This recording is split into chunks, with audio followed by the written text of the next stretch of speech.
ये वीडियो बलूचिस्तान के लोगों के लिए है। बलूचिस्तान में जो लोग आज़ादी की मांग कर रहे हैं उनको ये वीडियो जरूर देखना चाहिए और ज़्यादा से ज़्यादा शेयर करना चाहिए। बलूचिस्तान में आज़ादी की मांग इस समय चरम पर है और हो भी क्यों ना, जिस तरह से पाकिस्तान यहाँ के लोगों पर अत्याचार कर रहा है उसे देखते हुए ऐसा जरूर लगता है कि बलूचिस्तान भी बांग्लादेश की तरह पाकिस्तान से अलग होगा। जिस तरह से भारत ने बांग्लादेश को पाकिस्तान के अत्याचारों से मुक्त कराने के लिए सपोर्ट किया, ठीक उसी तरह भारत बलूचिस्तान को भी सपोर्ट कर सकता है। लेकिन इसके लिए बलूचिस्तान के लोगों को क्या करना होगा, चलिए आपको सब कुछ विस्तार में बताते हैं। बलूचिस्तान के लोगों को आज़ाद होने के लिए 3 स्टेप्स को फॉलो करना चाहिए। सबसे पहले आपको इस आंदोलन में अमेरिका को साथ लेना होगा। लेकिन अब सवाल ये कि अमेरिका को अपने साथ कैसे लिया जाए। अमेरिका तो पाकिस्तान के सपोर्ट में रहता है और बलूचिस्तान लिबरेशन आर्मी को एक आतंकवादी संगठन मानता है।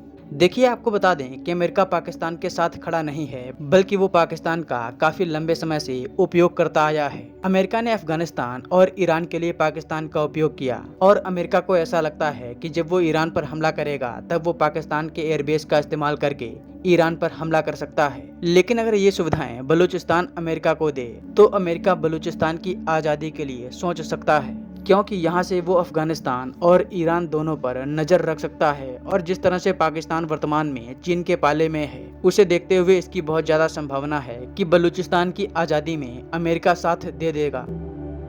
दूसरा स्टेप है इजराइल। इजराइल दुनिया का एकमात्र ऐसा देश है जो बलूचिस्तान की आज़ादी में सबसे ज्यादा मदद कर सकता है। पाकिस्तान इजराइल को एक देश के रूप में नहीं मानता, ऐसे में बलूचिस्तान को इजराइल को एक देश के रूप में मान्यता देनी चाहिए। इसके बाद हो सकता हो कि इजराइल भी बलूचिस्तान को एक देश के रूप में मान्यता दे दे। और वैसे भी एक आज़ाद बलूचिस्तान इजराइल के हित में है, क्योंकि बलूचिस्तान ईरान के साथ सीमा साझा करता है और ईरान और इजराइल की कट्टर दुश्मनी है। अगर बलूचिस्तान ये बोले कि हम आज़ाद होने के बाद आपको यहाँ पर एक मिलिट्री बेस दे देंगे, तो ईरान को ध्यान में रखते हुए निश्चित ही इजराइल खुलकर बलूचिस्तान के साथ आ जाएगा।